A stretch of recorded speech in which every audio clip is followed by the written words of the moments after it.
Good evening, everyone, and welcome to the October 27th Grafton School Committee meeting pursuant to Governor Baker's March 12th, 2020 order suspending certain provisions of the Open Meeting Law, GLC 30A-18, and the Governor's March 15th, 2020 order imposing strict limitations on the number of people that may gather in one place. This meeting of the Grafton School Committee is being conducted via remote participation.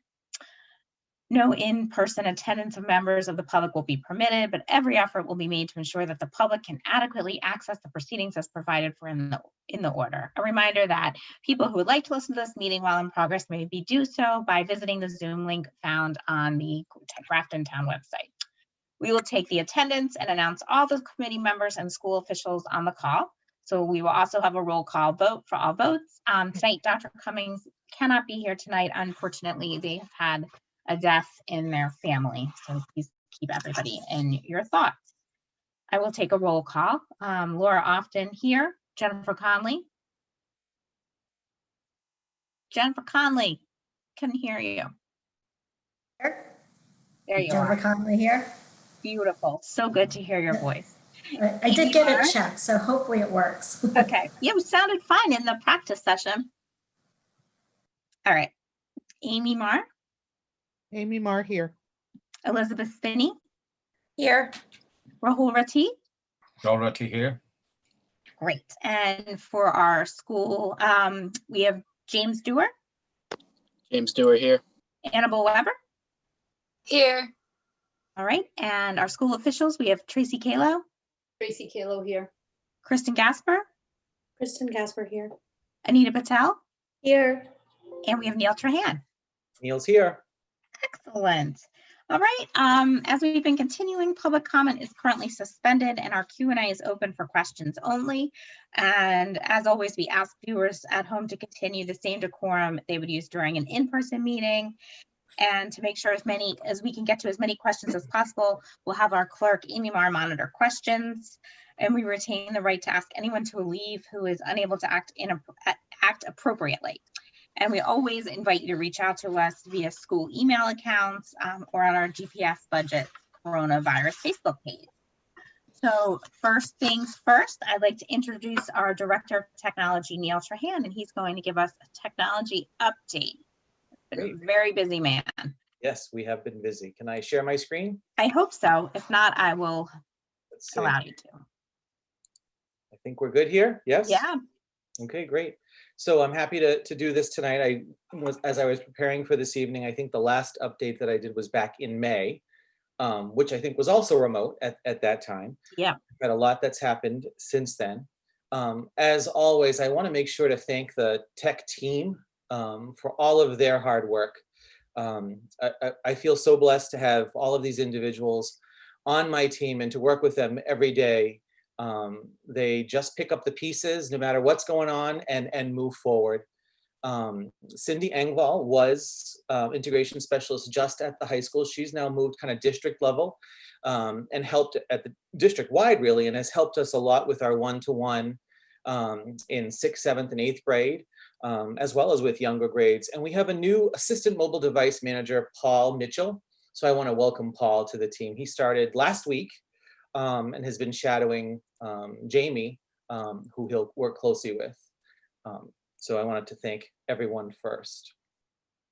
One of the things that happened over the summer, one of the ways that Ms. Kalo and I spent a lot of time was planning for and kind of executing some professional development around technology to prepare ourselves for the fall.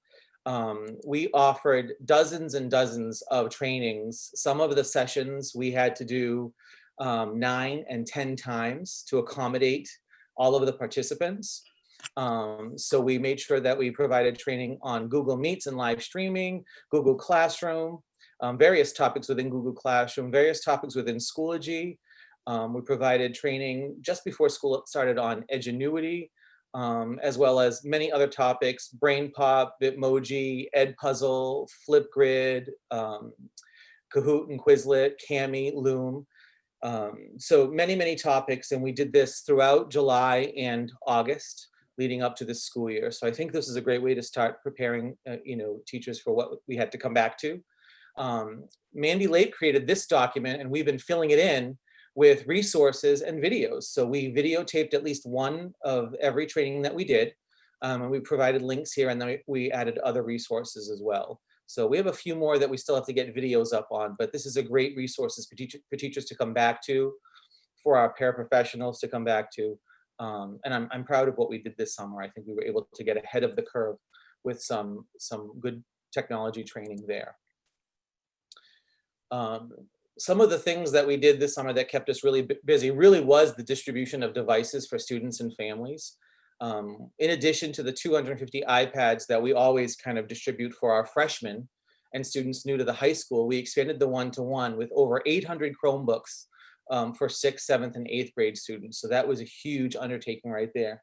In addition to the one-to-one being expanded, we had 400 devices, over 400 devices now, go out to as loaner devices to families.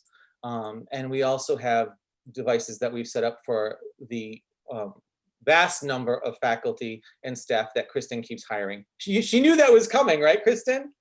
Because you smiled just before I said it, so you knew that was coming, yes. And this year we've provided devices for many more individuals than we normally would, because so many people are supporting, students at home. We do have an additional 400 Chromebooks on order that it's expected anytime. We're holding our breath and waiting that those will come in any day. And I want to send out a special thanks to Chris Miller and Janet Lewis, our technology teachers at Millbury Street and North Street. They were extremely helpful with the device distribution for the one-to-one for 6th, 7th, and 8th grade students. They not only helped set up those devices, but they were there almost every distribution day. We tried to get families in. They literally pulled up to our tent, give us the name, and everything was set up and ready to go. And I think they probably put on 6,000 steps just for the few hours that we were doing this, tirelessly and always willing to help. And of course, they know the students, so they were very happy to see the students and get to chat with them for a little bit, in the car. Although that did slow up our lines a little bit sometimes, but that's okay. So I want to thank them from the bottom of my heart. I can always count on Chris and Janet to do anything that we need them to. So. We did expand. We have lots of new software that we're using in various, curriculum or areas. But two big ones that we've implemented are Edgenuity and Florida Virtual School. We're using Edgenuity for 6, 7, 8, 9, and up for remote learning, and Florida Virtual School for K-5. And I have to thank Karen Millet, Kristen Perron, and Lou Boudiette for their help in implementing those applications. Kristen and Lou are really taking the lead on the Florida Virtual School. And Karen has really been my partner in crime on Edgenuity. She has learned Edgenuity inside and out and is helping me coach other teachers who are new to the application as well. So those are two big platforms that we've implemented this summer as well. Some of the other things that we did to support remote learning, a little bit backwards, we purchased the licenses for Google Enterprise for Education. So Google was free for us because we're a school, but we did purchase licenses to get the enterprise version of education, which, one big thing that does for us is give us the enhanced features of Google Meet, including live streaming, unlimited time. We also get early release of features that have just come out, like breakout rooms, digital whiteboards, as well as moderating meeting controls. So, with us being embedded in the Google platform, Google Meets was, easy to kind of add on. We've also distributed dozens and dozens of webcams for teachers. Most of our classrooms have PCs connected, in the classroom as teacher stations connected to the projectors. And the only thing they were missing were the webcams to be able to use those for remote. So that's been invaluable for teachers as well. And we also purchased about 100 iPad tripod stands. They went to every teacher at the high school, as well as many of our remote teachers at the elementary buildings. So another tool that teachers can use to do their Google Meets and live stream from as well. Very easy to set up the iPad in front of the class if you want to do kind of a teach or use resources behind you on the board, move it around a little bit, much more mobile than even the laptop is. So those are some of the things, some of the tools that we've used to or implemented to help teachers with remote learning. PowerSchool is always a project for us. We expanded the use of PowerSchool, the parent portal, last spring to include the Swift K-12 PDF builder. This is allowing us to send student-specific information. So now we can kind of run reports from PowerSchool. You've probably seen the cohort letters that went out early on. We can run progress reports and report cards. I myself have run technology account information. So we wanted to make sure, you know, for our younger students, our parents had that technology information to log on and get onto those meetings. And most recently, the Schoology access code. So that report builder has been huge. We're also working hard to keep PowerSchool up to date on a regular basis. PowerSchool is coming out with continually developing new features to help us better kind of handle and plan plan for and manage the remote learning aspects and the hybrid aspects of running the school. So we're making sure that we stay up to date with those updates as they're released. And we've had PowerSchool registration for a little while now, for a couple of years, about a year and a half. But we've expanded the use of PowerSchool registration to all buildings. So parents fill out, new parents to Grafton fill out the information online. It's sent right to the building secretaries and everything's kind of managed digitally there. So kind of limits the interaction in the buildings initially anyways. And I do also want to thank Karen Miller from, the company's name is PSISJS, who's helping us, has helped us kind of navigate all of the changes that we've had to make in PowerSchool with schedules and transcripts and reports because of COVID. So they've been a great partner with us this year as well. A big project that we have going on right now that we'll complete on Veterans Day. And this is actually Kristen's fault too, by the way, I think. She passed me one day outside. She goes, "We need Wi-Fi outside." That was the direction, right, Kristen? Yeah. So we have some access points being installed in some of our outdoor areas at some of the schools, North Street, Millbury Street, as well as the middle school and GHS. We did get stuck with some delays there in getting the equipment to the buildings, but the project will finish now on November 11th. So those outdoor areas will have good Wi-Fi coverage as of that date. So we're going to take advantage of the holiday to get that installation done. And finally, kind of some of the things that we have coming up in the tech department. Of course, we need to deploy those 400 Chromebooks when they come in. Anita and I had a meeting today actually with our copier vendor. And this is something that I've kind of been putting off the last 2 months as we kind of just get underway here. But we'll be replacing all of the copiers at North Grafton, South Grafton, the middle school, and the high school. Several years ago, Dan Gale and I engaged Connecticut Business Systems in a copier contract that allows us to upgrade every few years, keep our machines fresh and new. That's where we do all of our printing, all of our scanning. So we have no small printers in the district. It's all kind of centralized. We use the Follow Me printing system so that teachers kind of scan and badge into the copier to get their prints. So we want to make sure that those machines are new and always in working order. So that will come. That will actually happen December 28th, 29th, and 30th. So we'll do that when school is closed as well, just over the Christmas break. And then finally coming up, the building principals and I will need to start planning for MCAS, winter administration, as well as spring administration. We typically start at this time, kind of planning out, how we're going to do that and all of the steps that are necessary, uploading student information to DESE, training teachers, training staff, as well as preparing students for MCAS administration. So that's everything that I have for today. I don't know if there's any questions. Great. Thank you, Neil. I'll take questions from the committee. Liz? Thank you very much, Neil, for everything you and your team have done. I know it's been a ton of work.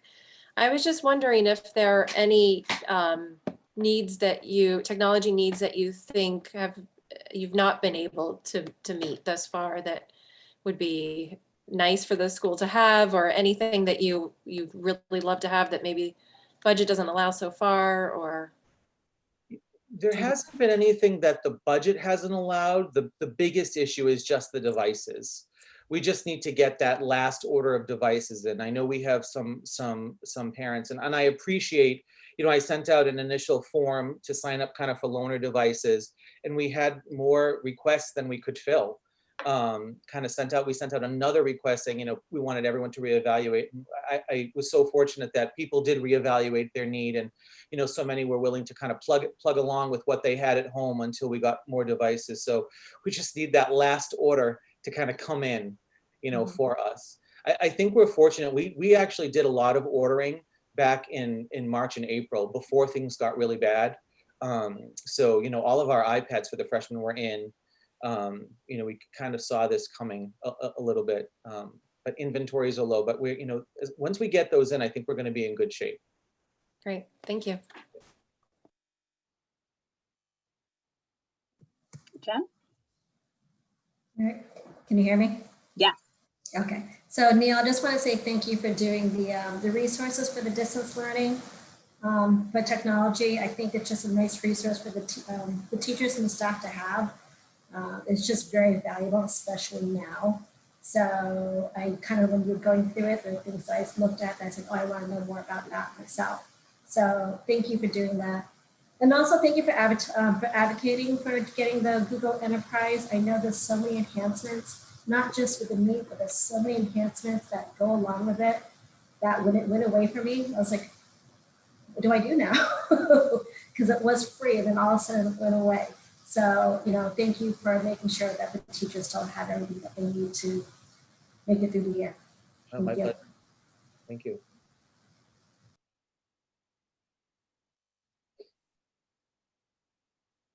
While we're waiting, I have a couple questions, and I echo Jen and Liz. I want to just thank you so much, you and your team. This was a very different year for you than normal. You're always so busy, but this added such an extra layer to your job, and you're very much appreciative across the district. Technology, and now more than ever, is just, we've always said it was a part of the things, and now we see how important it is, and we couldn't be doing what we're doing without technology. So I want to thank you. I have a couple questions. That teacher resource that Jen mentioned and that you showed us is phenomenal. Is there something similar for parents to go to if they're having trouble using some of the technology or working with their kids to use the technology, where they can go and refer to? And if so, where is that? Yeah, we did create and are working on a parent document, and everything is on our COVID webpage. So there's a COVID webpage with some buttons. Yeah. All of those links should be there as well. Yeah. And we always encourage parents, if they run into an issue, to please email tech support. So sometimes, that helps us in a lot of ways. It helps us pinpoint the specific issue. And we can get, sometimes it's not the program, sometimes it's the hardware. And if they email tech support, we all see that. The whole tech department sees those emails coming through. So the right person can answer it, the person who has the most knowledge about that particular issue. Sometimes it does take us a little bit of time, to get through things. Especially now, because we are, we're not only supporting the buildings, but now we're supporting everyone at home too. So, both teachers and staff at home, as well as parents. So, having the new staff member is going to be huge for us, because we had the same team, kind of doubling the amount of people that we're working on. So I would always encourage parents to email tech support. Perfect. That you answered my next question. And also, it looks like, your team's not 100% full-time, right? Is that correct too? There's some part-time, or are they all full-time? No, we have, so Maureen Malloy is not 100% full-time. She's almost full-time. I think she's like 85%. The rest of us are full-time. We do have a contracted service. Our network engineer is contracted. So kind of the gentleman who handles the high-level Wi-Fi, if we have issues there, the switching, the routing, things like that. He's a contracted service, and he's part-time. And we did have up until recently, a college student, a high school student, Grafton alum, help us year after year. And we now have a part-time lady. She works 8 hours a week when she can, just retired. And she helps us a lot with inventory, labeling, those things that are rote, kind of thing. So it's a great retirement job for her. Great. So the message is reach out to tech support, but be a little patient, and you'll help any parents or students who might be having trouble with the technology, maybe just not working like Right. we'd like it to. It always works better once you get tech support on the phone, I've noticed. It does always work better. I know that there was an issue recently. Dr. Cummings had texted me last night about an issue, I think that appeared maybe on Facebook with Yeah. respect to Schoology. Miss Engel and I spent the better part of the morning kind of researching what that might be. And it appeared that most of the families that were having some trouble were 6th, 7th, and 8th graders who were new. As I dug into, the people who were posting and whatever. And I did talk to a couple of families, reached out and called a couple of families. And I think, one of the things that we did this year as we implemented the one-to-one is we have some new tools. Because while we've been using Schoology for a long time, we were using Schoology on the iPads, and there's apps that are already there that help students with PDFs and things like that. So we have a new tool called Cami. Many of you may be familiar with or have heard the word Cami come up at home. And what we're thinking is happening is that students aren't saving in Cami before they submit to Schoology. So Miss Engvall jumped right on that today, created a nice little short video for students to make sure they saved and posted that in their groups within Schoology. So parents, when they log into Schoology, will see that today, tonight, and students will see it as well. So Wow. we'll keep monitoring that particular issue to make sure that doesn't happen again. That's awesome. Thank you so much, Neil, and thank you to Cindy. I have one more question. You already answered part of it. I know I get this question almost every day. I'm sure the rest of the committee does when those Chromebooks are coming in. If somebody still needs a Chromebook, can they get on the list to get those Chromebooks that are coming, or are those already all spoken for? They are not all spoken for, and while we do have a list, I think what will be, is most important.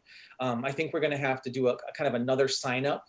Okay. For that when that comes out, because I think like anything else, I keep hearing parents will have emailed us and say, never mind, we got something or whatever. So to make sure we have the most accurate information, we'll send something out. And if the device that we did send out or that you do have, that even if it's borrowed from us, isn't working 100%, not all of our devices were brand new when they went out, right? I mean, we used Right. every mobile device that we possibly could. So some of them, we've had parents reach out to us about charging issues and things like that. So I think we'll probably do another form and we'll blast that out and make sure that everyone's aware, that there's a sign up for those. Well, fantastic. Thank you. Okay. That's it for me. Liz. Just, Neil, I know it's on the district website, but just for the people listening at home, could you tell everyone the tech support email address? Yep, it's tech support at grafton.k12.ma.us.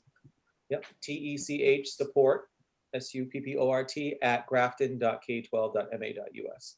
And again, every member of the tech team reads those emails every day.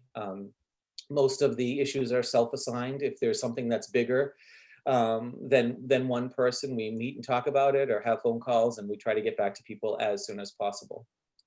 And I will say, because of the volume, we've had a few that have maybe fallen through the cracks. So email us again. It's okay. You can email us twice if you didn't get it. If you didn't get a response in quick enough time and you're starting to panic, please email us again.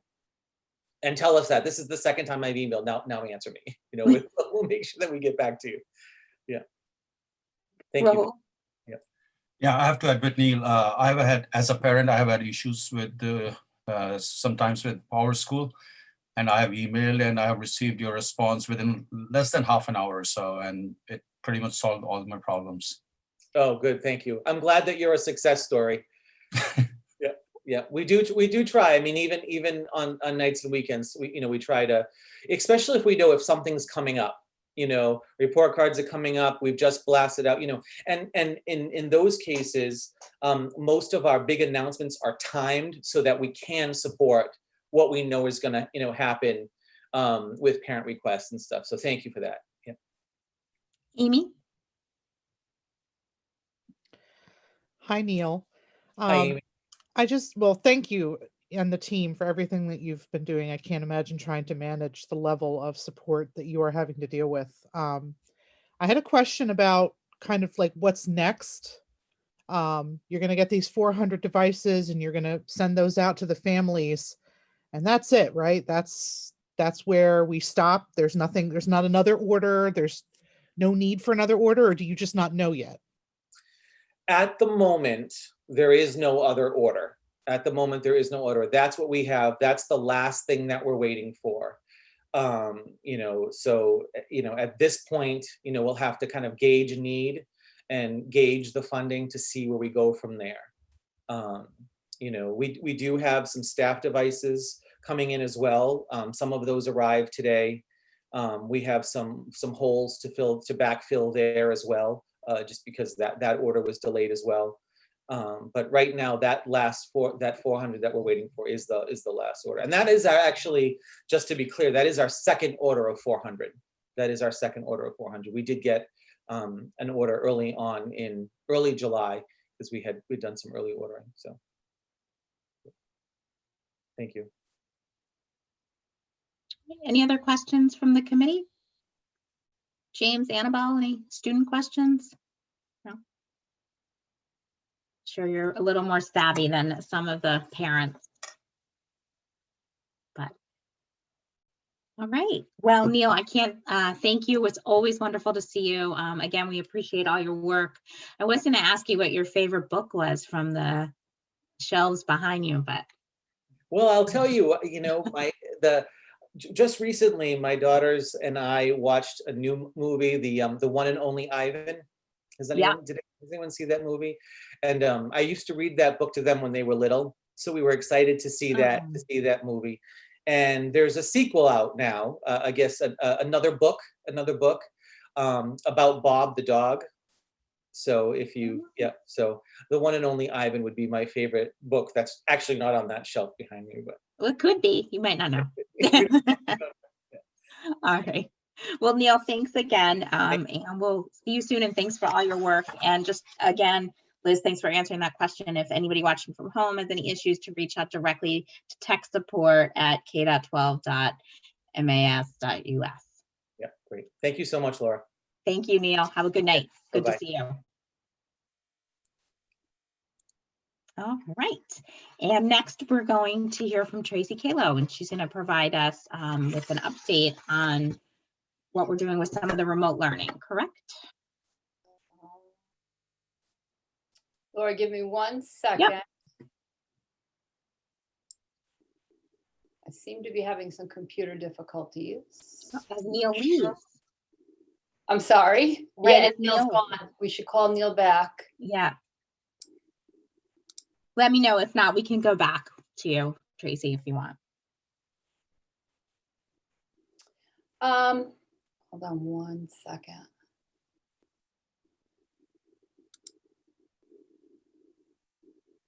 Or I can share my screen. Is it the presentation in the drive? Do you want to do yours? Because mine, for some reason, is saying it's a security issue. I'm not sure why that is. Okay. Yeah.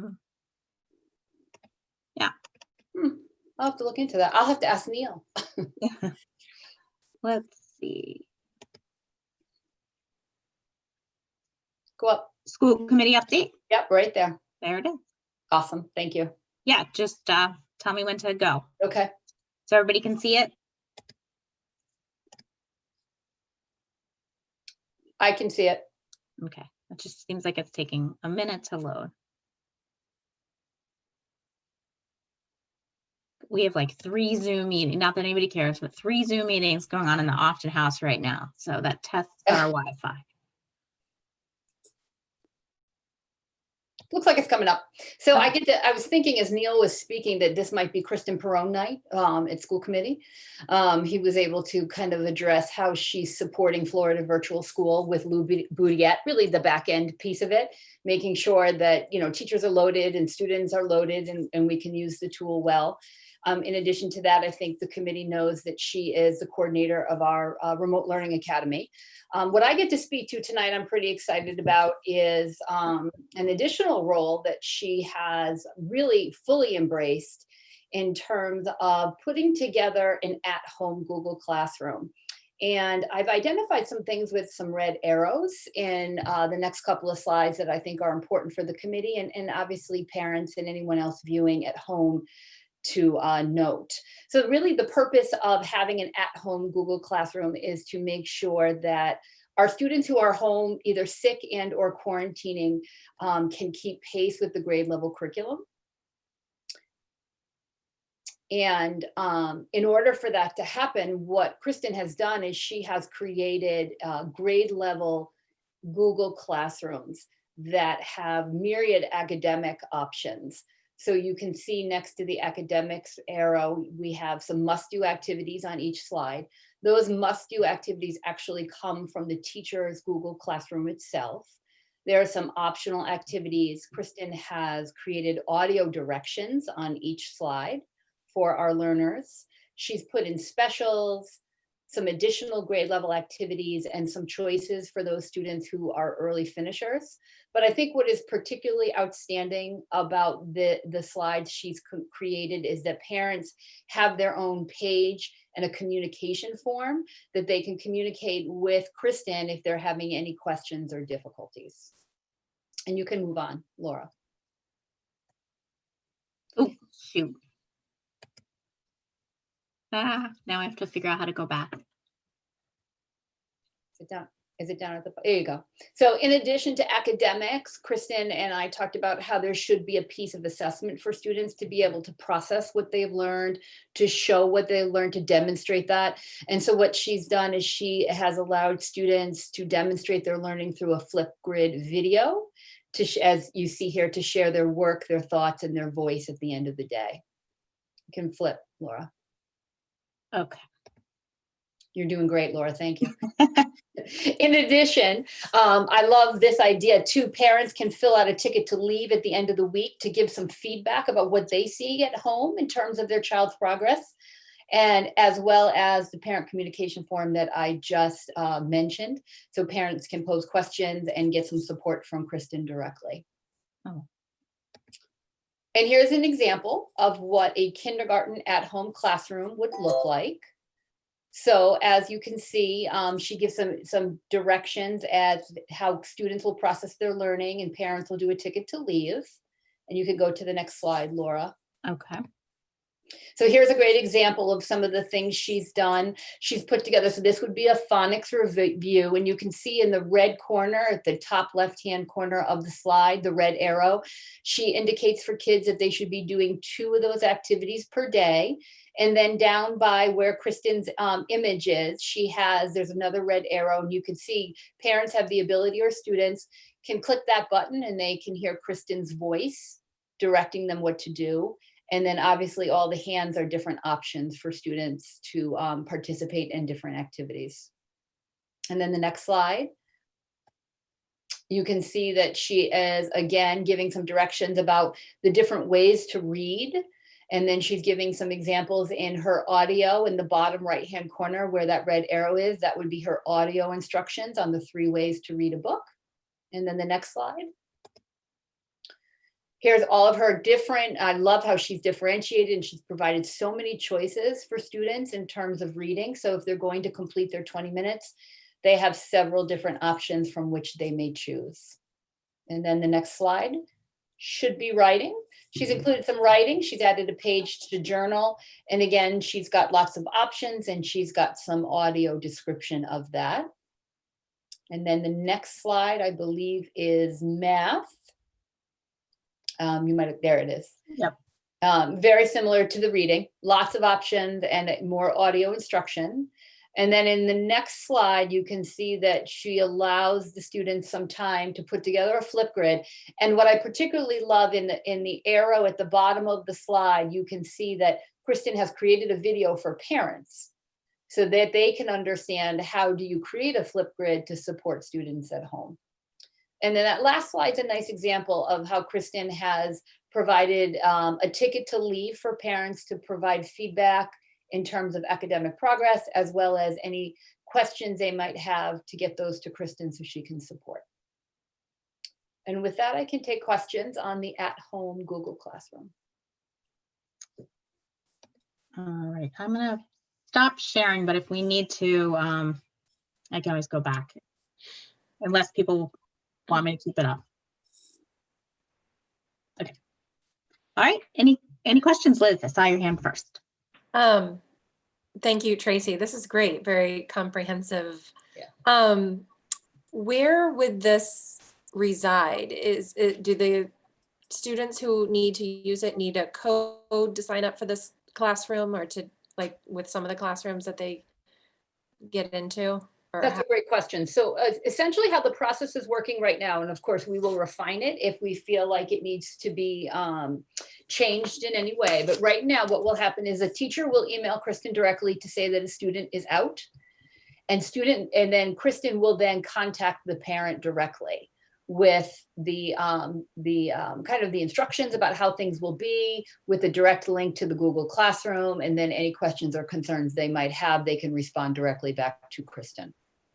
Okay, and just to clarify, this is for those who are out for an extended period of time, right? Not Yes. just, Yep. yeah.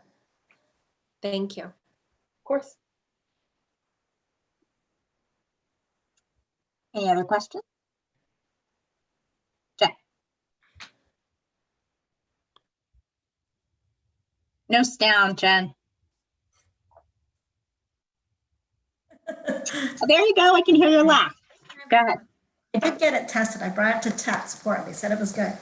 It is. It's good. I think you just have to wait a few seconds, maybe. Is this something that's available for, is it just K to 5? And is there something that they provide for the older kids? For the older kids, it's a little bit easier because they're all connected to Schoology. So if Okay. they're quarantining or out, they would just go right into their Schoology classrooms like they would normally. She said, thank you. That's great. Okay, thank you for interpreting. Yeah. Any other questions? Yeah, I think this is phenomenal, and thanks to Kristen Perrone and you for creating this. We've had a lot of concern about what happens if my kid needs to quarantine or stay home. And we were talking about how not being able to just jump in. It looks very easy to use and fun for kids and parents to work together. And I really like the feedback form at the end as well. So Yeah, very well done. great work. Thank you. Any other questions from the committee? Amy? I just had a quick question about the phrase ticket to leave. I've seen that in other grades. Yep. And that's not a term that I'm familiar with as a parent. Yep. Is that new, or is it just something the kids do the kids all know that and that's why you're using it? Yeah, they should know it. It's typically used as a formative assessment strategy at the end of a lesson for students to synopsize what they've gleaned or understood from the lesson. And then teachers would then take the ticket to leaves home, review them, and use them to plan for the next day. So based on student responses, teachers would know they either would need to reteach or clarify, or they could move on. And that's how she's using the ticket to leave for parents, is just give me a synopsis of how you think their academic progress went this week. And that gives her, Kristen, a sense of how it went, and then if she has to have some conversations with the teachers. So we're not doing that though for the hybrid kids when they're at home, correct? This at-home Google Right. Classroom is for the hybrid kids, yes. Oh, it's for the hybrid kids. Yes, because the Remote Learning Academy kids would just stay within their online platform with the teacher. Okay, I misunderstood. Thank you. No worries. Anything else?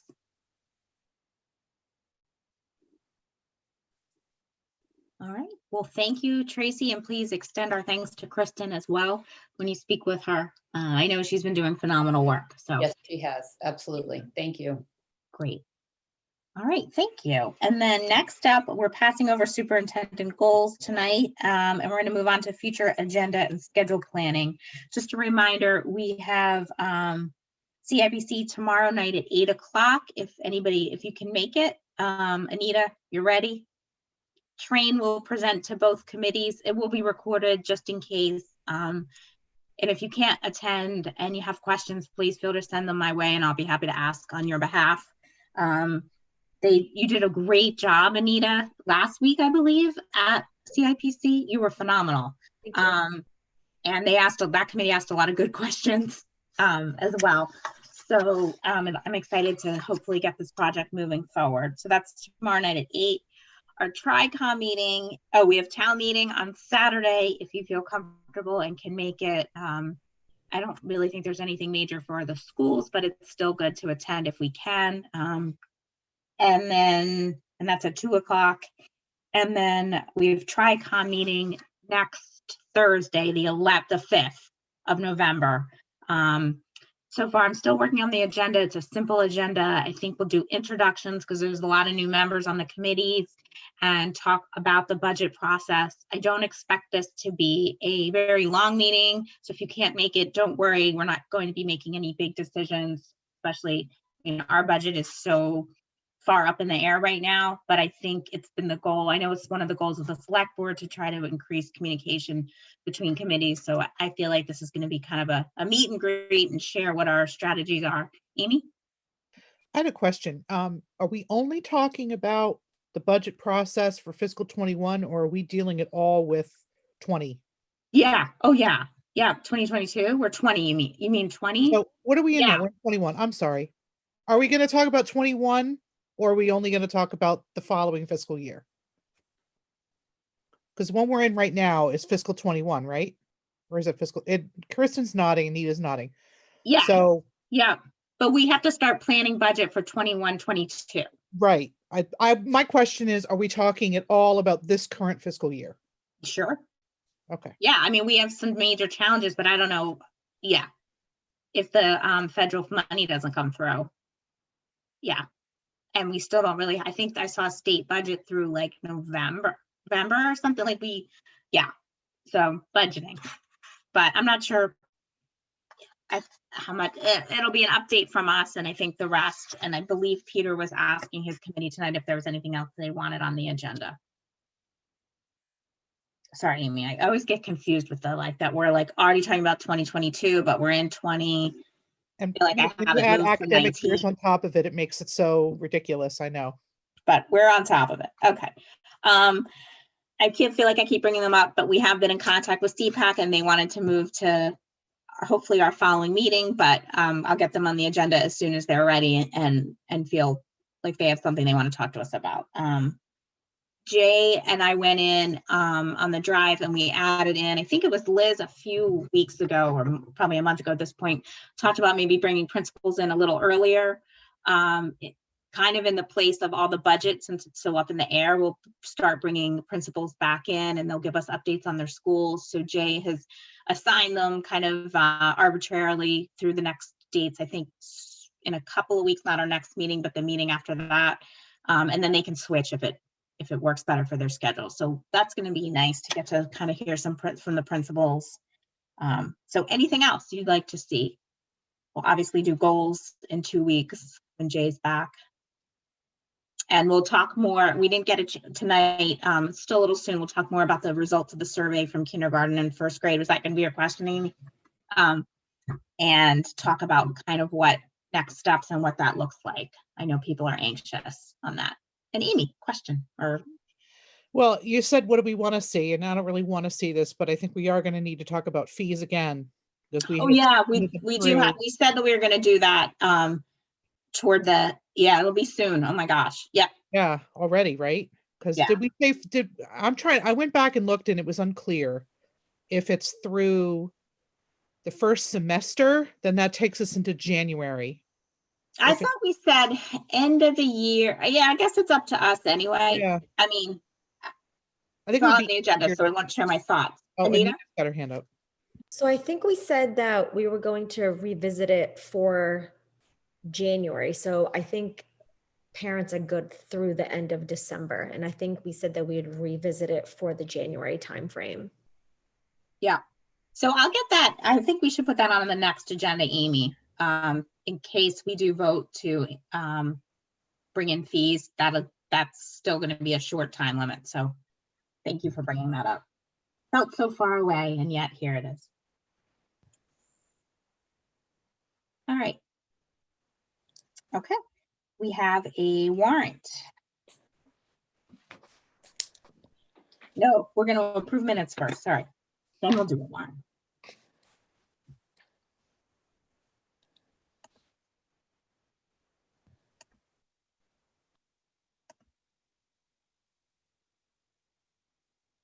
We just have one set of minutes from the 13th.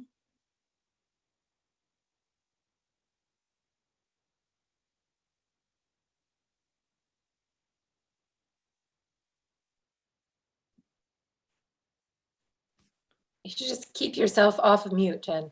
No, I did. No, it wasn't working. Like I was talking earlier and it wasn't working, so I said, forget it. Now we hear you. Mute and So, okay, so I make a motion to approve the minutes from October 13, 2020 as presented. second. All right, motion made and seconded. I'll take a roll call vote. Jennifer Conley. Let the record show Jennifer Conley says aye. Amy Marr, Amy Marr, aye. Liz Spinney, Aye. Rahul Rati, Rolati, aye. Laura Often, aye. Motion carries 5-0. Thank you.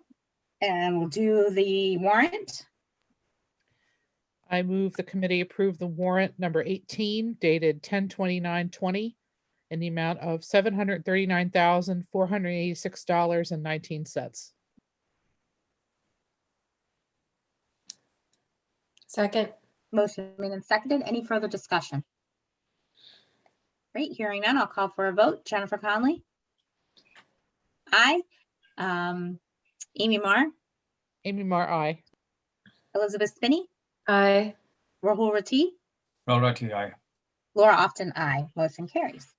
All right, we have no policy tonight, so we will go to member reports. We have a couple agenda items, but I'll do member reports before we go to the MASC things, so people can give updates. Anybody? Liz?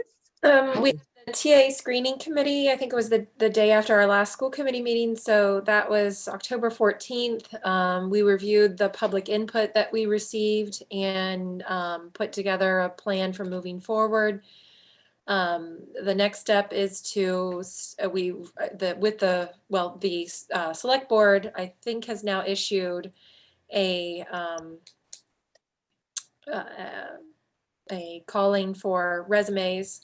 And so now we'll hopefully get some great resumes in and review those starting at our next meeting on November 18th. Great. Thank you. Mhm. Anybody else? Amy? I haven't met with CIPC since the last time, but I just wanted to remind everybody again about the CIPC bylaw amendment that's on the agenda on Saturday. That's a pretty important piece of CIPC being able to function and do actual work. Because as of right now, the things that we're trying to do that we want to do, we're not really sure we're allowed to do them yet. So we have to pass the bylaw in order to be able to do the work. So if you can come and you feel comfortable coming, please come. And if you have questions about it, please let me know. I'm happy to talk to people about it. Great, thank you, Amy. I had the pleasure of going to see Mr. Wilshire, principal of North Street School, finally receive his Principal of the Year award from MASS yesterday. So while it wasn't the ceremony he deserved, he got a special time with his family and delegates from MASS, and Tracy was there, and Dr. Cummings and myself were there, and Mandy Lapey, the assistant principal, was there as well. So it was really nice to see him honor, and he got a really nice trophy and a sign, and they're hoping to be able to honor him either in Chicago next summer or in DC next fall. So he'll definitely get his ceremony. But it was nice.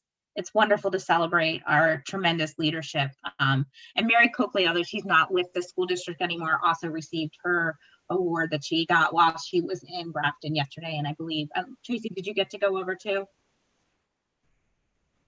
No, I didn't get a chance. I was in a meeting, but Jay was able to go. Yeah, so I know Jay got to go and he got to say some words to Grafton, so representing Grafton. So it's nice to see all the wonderful things we do get recognized. So congratulations again, Steve. It's well deserved. So I was glad to get to go to that. We were all masked and socially distanced. All right, and now, so every year, normally we get to be heading out to the Cape next week for our professional development week with MASC. This year, it has moved to a very short, looks like virtual event on November 7th, which is a Saturday. So everybody is welcome. It's free if you want to sign up. There's a morning session. Interesting about technology, I think, and equity in the digital age or education. I haven't looked too much at it, but I urge you to go to that if you're interested. But we also, one of the big things that MASC does is advocate for laws and working with our lawmakers up on Capitol Hill. And we get a delegate who can vote on our behalf on how we feel about the resolutions. So I'll share my screen in a minute. But first we need somebody who is willing or interested in being the delegate, which means you get to go to, it's kind of like a big town meeting. So if you love town meeting, this is the job for you. And you'll get to vote. We'll take a vote tonight. So you'll represent us and you'll vote in favor or against the resolutions. So that, I believe, you have to be there on Saturday at 1 o'clock. And it'll be a Zoom meeting. So it probably won't be, I hate to say, I have no idea how long it'll be, but it's kind of fun. You really get to see all the people across the state who are on school committees and who are very passionate. So if anybody would like to volunteer, that would be amazing if anybody would find this interesting. Amy, would you find this interesting? I love a good town meeting. I know you do. All right. But if Maybe- somebody else wants to do it, like if Rahul or Liz, if you really, really want to do it, I will yield, but not to Jennifer because her audio doesn't work. Amy Mars, our delegate. Awesome. Yeah. I think you'd be amazing delegate. We do need to take a vote though. And then Amy, I'll fill out the paperwork for you. It's due tomorrow. So this is me waiting to the last minute on the assignment, but I hope it has to be submitted digitally and not mailed. it's digital. I can do it, but I'll make sure it gets done after this meeting. So then you'll get a Zoom invite and everything, but we do need to take a vote.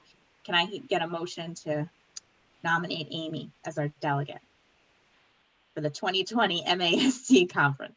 I move to nominate Amy Marr for our MASC delegate for the conference on November 7th. Second. Motion made and seconded. Any further discussion? Hearing none, I'll take a roll call vote. Jennifer Conley. Jen says aye. Amy Marr. Aye. Elizabeth Spinney. Aye. Rahul Rati. Aye. Laura Often. Aye. Congratulations, Amy. And thank you. I can't wait to see your get your report on this. So you know who else? Peter always did it. I feel like I'm being set up here somehow. I'm not quite sure why. No, it's like he loved it. So you can chat with Peter about it. He used to love going to that. So, but next, we can look at the resolutions and decide how we want to vote for them. I should have put this in a presentation, so I apologize. But I will share my screen.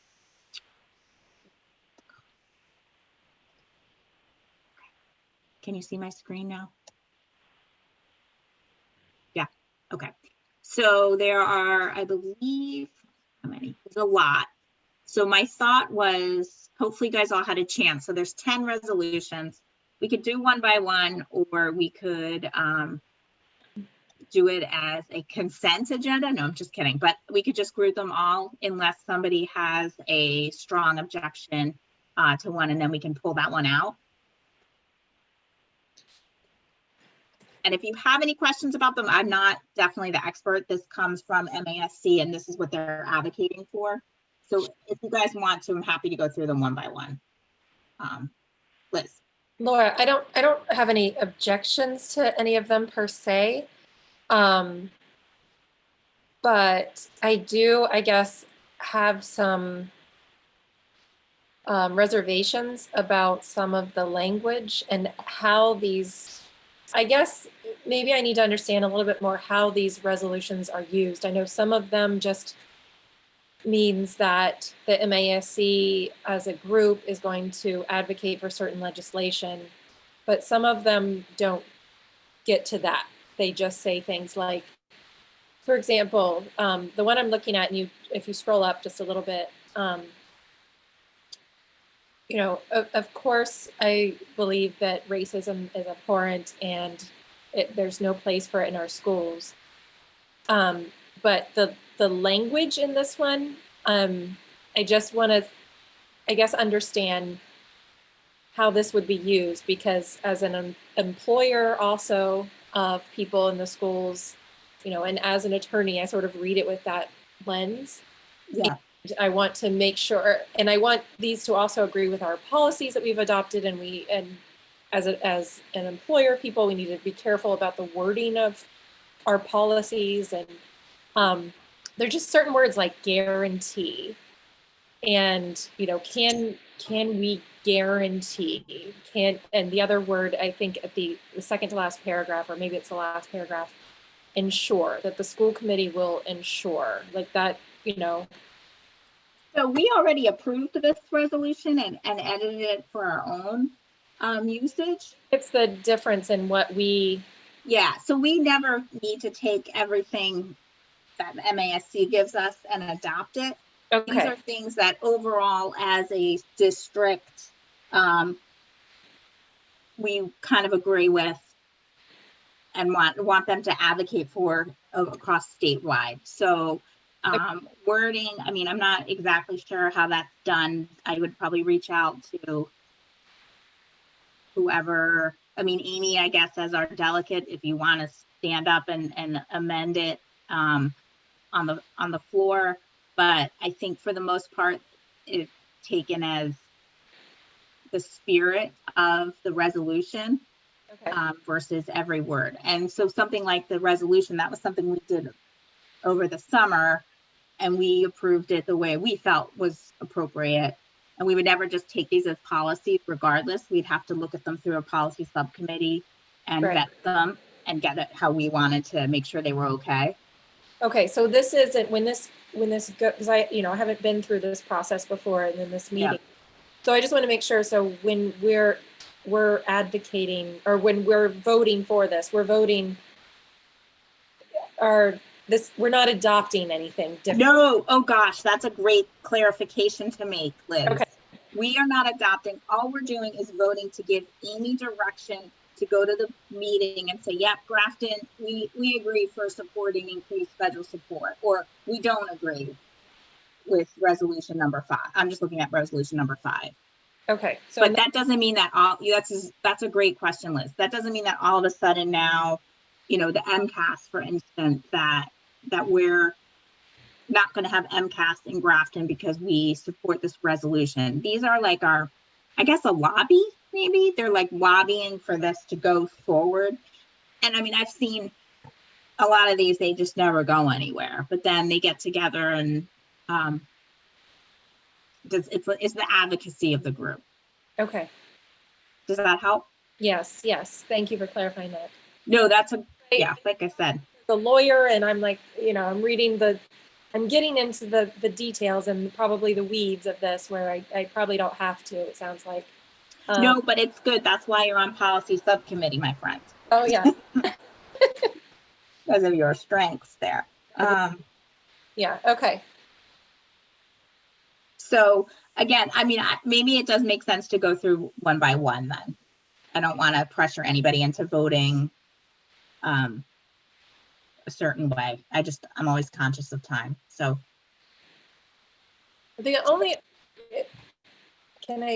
of course, just talk.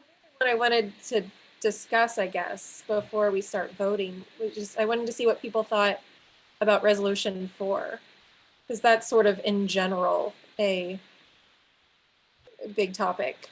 Yeah. The voting age for municipalities. I'm glad you brought that up, Liz, because I actually was gonna ask about that. This, of all of the resolutions that I'm looking at, this one seems the most outside of our lane in terms of what the role of a school committee is. And we are supposed to advocate for our students, and I totally understand that. This just seems so far out of what I would consider, and maybe I'm wrong, but what I would consider my role as a school committee member being. And I know kids who are 16 and would do a great job and be super responsible. And I know kids that are 16 and you know, wouldn't know what to do, and their parents would tell them how to vote. So it really does, I struggle with this issue a lot because I have teenagers in my house, and they They want to vote, like they want to have a say, they want to have a voice. But I really wonder if this is something that MASC should be advocating for. I'm not sure. It left me with a funny feeling, let's put it that way. Yeah, I kind of felt the same. It was like just a big question mark for me, just a little like, what, really? What? And I understand where they're coming from. We're looking at, there's, on the local level, there's decisions made about the schools, and there's older kids in the schools, and it's great to get them involved in what's going on and to get them more aware of civics and all that. But I think we can still do that. I think that it's a big step to advocate for lowering the voting age. And I'm not sure I'm totally behind this one. One of the things that occurred to me when I was reading it is it talks about an increase in civic education in our schools. And while that's true, Grafton has only recently added civics to 8th grade. My oldest daughter did not have civics in 8th grade, and she is 17. And I know that our kids that are moving into 8th next year will have civics. So that's been like a 4-year gap there. So I really wonder, if we're ready for this. Maybe not now, maybe in a few years. But I will follow the will of the committee. If you guys don't want us to vote yes on this, I would be happy to say maybe not right now, at least for Grafton.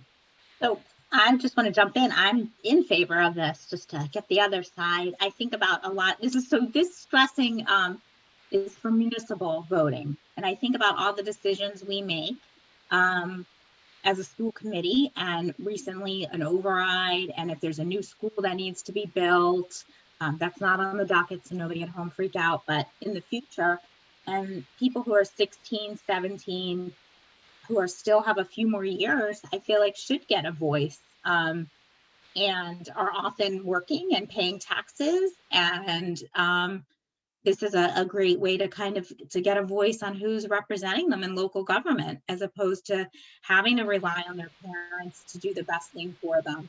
And I definitely, James and Annabelle, I would love to hear your thoughts on this, if it directly affects you. I think I'll just add this. I think there's many people who are grown-ups who just vote on who their friends tell them to vote. And I think I've seen students be just as engaged, in fact, more engaged. Look at all of the Black Lives Matter rallies that have been organized by students, and the walkout over gun control, and all of the things where students are way more engaged than I've seen most of, a lot of people around town. They may just not be as vocal on the same places we are, like social media and a newspaper, like Facebook, but I bet it's in other places. They're just much more passionate and involved.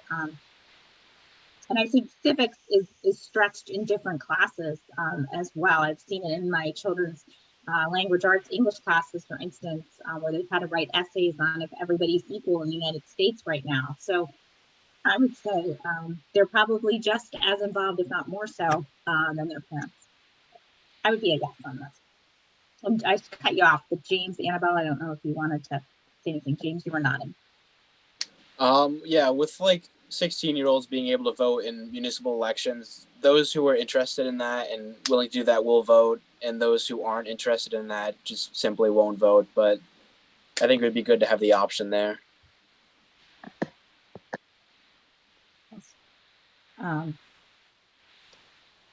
So why don't we, if this is the one, we can kind of do a hold. Why don't we vote this one out if we want on its own, and people can vote. And then again, this is just giving Amy, however it comes, you'll be a yay or a nay for Grafton, although it's on the honor system. So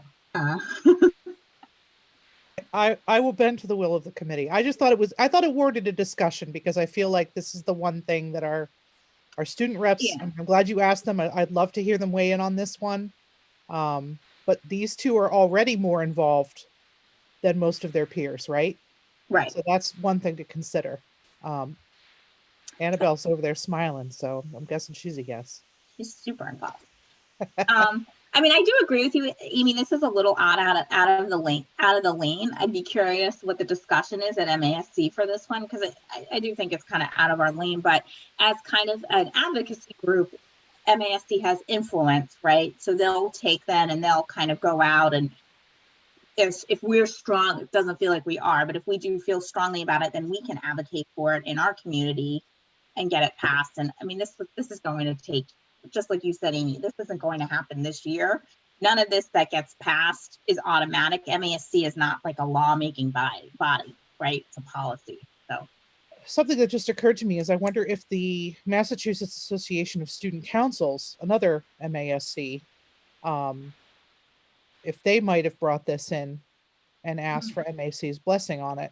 And if they're advocating, if the students themselves are advocating for this, because that's definitely something that I'd like to see. And I'll do some digging and see if I can find anything. But yeah, that was that was really what it was. It just like, it was one of these things is not like the others, sure. right?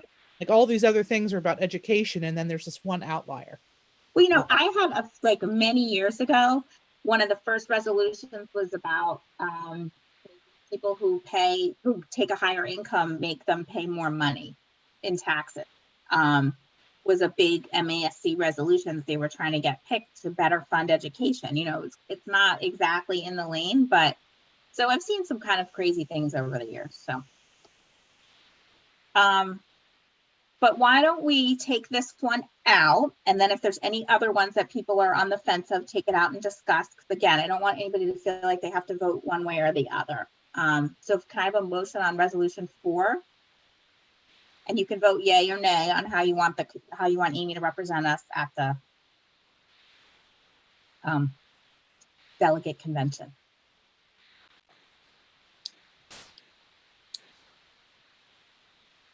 So I guess even if you're voting no, you would say something, you know, I would like, well, I guess you can say however you want. You can make the motion and then you would vote accordingly. So if you want to vote no, I recommend that I make a motion that the committee vote no against lowering the voting age, or I recommend the committee vote yes. You need help with the motion. Amy? I move that the school committee vote to support resolution number 4 on lowering the voting age. Perfect. Do I Second. have a second? Second. Excellent.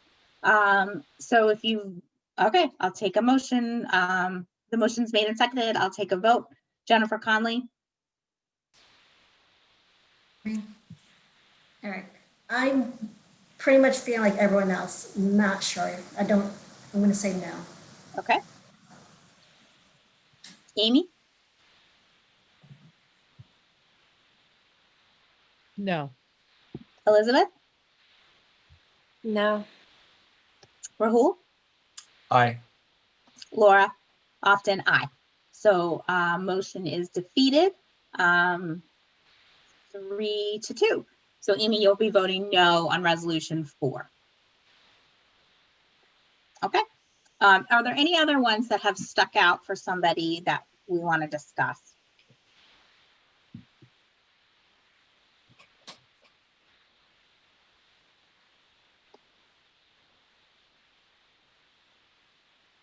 Okay.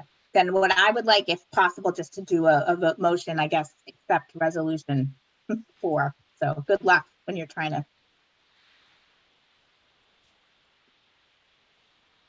So approving all of the resolutions except resolution 4. Or supporting. I move the school committee approve resolutions 1, 2, 3, and then 5 through 10.